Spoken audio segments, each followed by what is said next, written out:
ஒரு அரண்மனையில் பணிபுரியும் ஒரு சேவகன் எப்போதும் சிரித்தபடி மகிழ்ச்சியாக இருப்பதை பார்த்த அரசர் பொறாமைப்பட்டார். அவன் மகிழ்ச்சியாக இருப்பதை பொறாமை தாங்க முடியாமல் அரசர் அந்த சேவகனிடம் நேரில் சென்று, பிரம்மாண்டமான அரண்மனை, ஏகப்பட்ட வேலையாட்கள், மிக மிக அதிக வருமானம், இத்தனையும் இருந்தும் எனக்கில்லாத நிம்மதியும் மகிழ்ச்சியும் உனக்கு இருப்பது எப்படி என்று அரசர் அவரை விசாரித்தார். அதற்கு சேவகன் மேன்மை தாங்கிய, மன்னரே, நான் ஒரு ஏழை காவலன். என் குடும்பத்தின் தேவைகள் மிக குறைவு. மழையையும் வெயிலையும் மறைக்க ஒரு கூரை, வயிறு நிரப்ப ஏதோ ஒரு உணவு, மானம் காக்க ஒரு துணி, இதற்கு என் வருமானம் போதுமானதாக உள்ளது. வேறு எந்த ஆசையும் நான் வளர்த்து கொள்வதே இல்லை. அதனால் நான் நிம்மதியாக இருக்கிறேன் என்றான் சேவகன். சேவகன் கூறியதை கேட்ட அரசர் இதை அமைச்சரிடம் கூறினார். அதற்கு அமைச்சர், நான் வேண்டுமானால் அந்த சேவகனை கவலைப்படுவோர் சங்கத்தில் உறுப்பினராக்கி விடலாமா என்று சிரித்தபடி கூறினார்.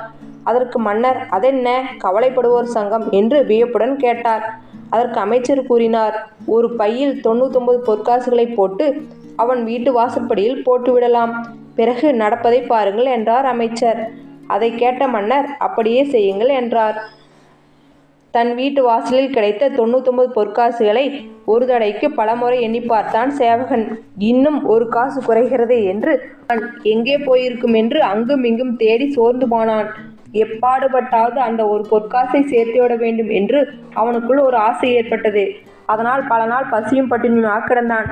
தன் குடும்பத்தில் உள்ளவர்களை பொறுப்பற்றவர்கள், ஊதாரிகள் என்று திட்டி தீர்த்தான். இப்படித்தான் நம்மில் பலர் இருக்கும் பொருளை வைத்து நிம்மதி கொள்ளாமல் இல்லாதை நினைத்து நிம்மதியை இழக்கின்றோம். இந்த மாதிரி குட்டி குட்டி கதைகளை கேட்கறதுக்காக நம்ம குட்டி ஸ்டோரி சேனலை லைக் பண்ணுங்கள், சப்ஸ்கிரைப் பண்ணுங்கள், நம்ம சேனலுக்கு சப்போர்ட் பண்ணுங்கள். தேங்க்யூ.